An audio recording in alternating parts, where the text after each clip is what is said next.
1억 원짜리 침묵의 대가 상상해 보십시오. 당신은 오랫동안 준비해온 꿈의 사업을 드디어 시작하려 합니다. 서울의 한 고시텔을 인수하기 위해 권리금 1억 원이라는 거액을 투자했습니다. 리모델링 후 성공할 것이라는 기대감 속에 모든 계약과 잔금 처리를 마치고 첫 발을 내디뎠습니다. 인수 다음 날 설레는 마음으로 고시텔 문을 열자마자 분노한 입주자들이 당신을 에워쌉니다. 매트리스를 들추자마자 눈앞에 펼쳐진 광경은 그야말로 지옥이었습니다. 수천 마리의 빈대 사체가 켜켜이 쌓여있고 살아있는 벌레들이 벽지 틈새로 바글거리며 기어다녔습니다. 처참한 현장을 확인했을 때는 이미 모든 것이 늦어버린 뒤였습니다. 당신의 피같은 권리금 1억 원은 이미 전 운영자의 통장으로 전액 입금된 상태였습니다. 되돌릴 수 없는 경제적 절망감과 마주한 순간 사업의 희망은 순식간에 악몽으로 변했습니다. 이 비극은 2023년 2월 서울 관악구의 한 고시텔에서 시작되었습니다. 양도인 갑이 운영을 시작한 지 단 2달 만인 4월부터 빈대 민원이 빗발쳤습니다. 입주자들은 매일 밤 벌레에 뜯기며 잠을 잘 수 없다고 고통을 호소했습니다. 고시텔은 좁은 방들이 밀집해 있고 복도를 공유하는 구조라 빈대 확산에 치명적입니다. 빈대는 벽지 뒤나 장판 아래 숨어 폭발적으로 번식하기 때문에 한번 퍼지면 박멸이 거의 불가능합니다. 건물 전체가 빈대의 서식처가 되는 것은 그야말로 시간 문제였습니다. 양도인 갑은 이미 4월에 이 심각한 문제를 정확히 알고 있었습니다. 실제 6월에는 전문 방역업체를 2번이나 불러 조치를 시도했다는 기록이 남아있습니다. 이는 갑이 고시텔 내부의 위생 상태가 정상 거주 불가능 수준임을 사전에 인지했다는 명백한 근거입니다. 방역 실패로 문제가 해결되지 않자 갑은 해결 대신 폭탄 돌리기를 선택합니다.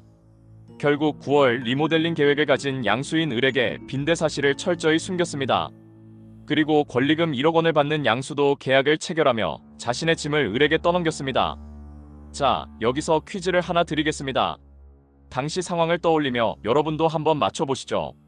과연 양도인 갑이 계약 과정에서 을에게 빈대 이야기를 단 한 번이라도 꺼냈을까요?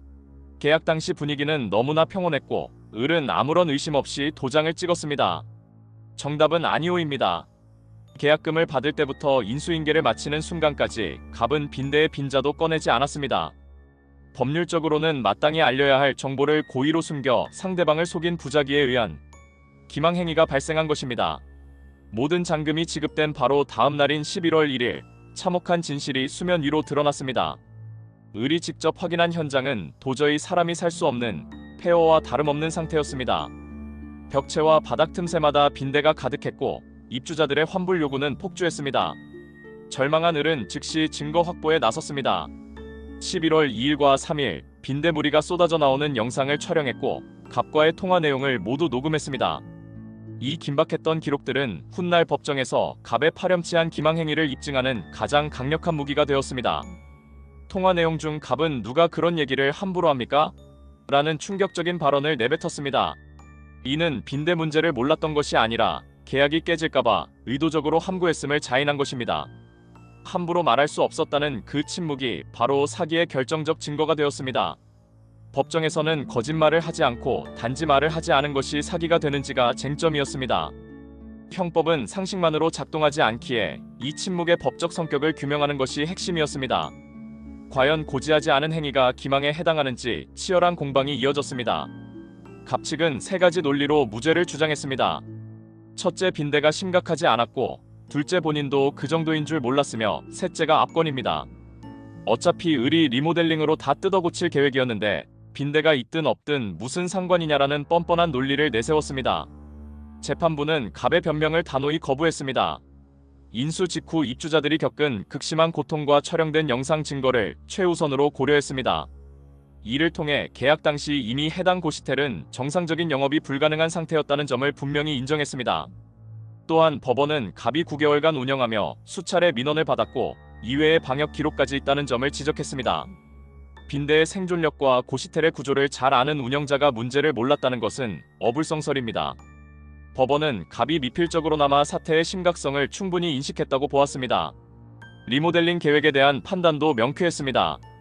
을의 계획과 별개로 빈대 때문에 발생한 전면 철거는 예상치 못한 막대한 추가 피해였습니다. 특히 빈대 사실을 알았더라면 결코 계약하지 않았을 것이라는 을의 진술에 법원은 확실한 신빙성을 부여했습니다. 재판부는 대법원 판례 2003도 7828를 근거로 제시했습니다. 거래 상대방이 특정 사실을 알았더라면 계약을 하지 않았을 관계가 인정될 경우 이를 사전에 알려야 할 신의칙상 고지 의무가 있다는 원칙입니다. 이를 어기고 침묵하는 것은 명백한 사기죄를 구성합니다. 결국 2025년 11월 6일 서울 북부지방법원은 양도인 갑에게 벌금 1,000만 원의 유죄 판결을 선고했습니다. 돈을 받기 위해 중대한 하자를 숨긴 1억 원짜리 침묵에 대해 법은 엄중한 심판을 내렸습니다. 정직을 저버린 대가는 결국 형사처벌이라는 부메랑으로 돌아왔습니다.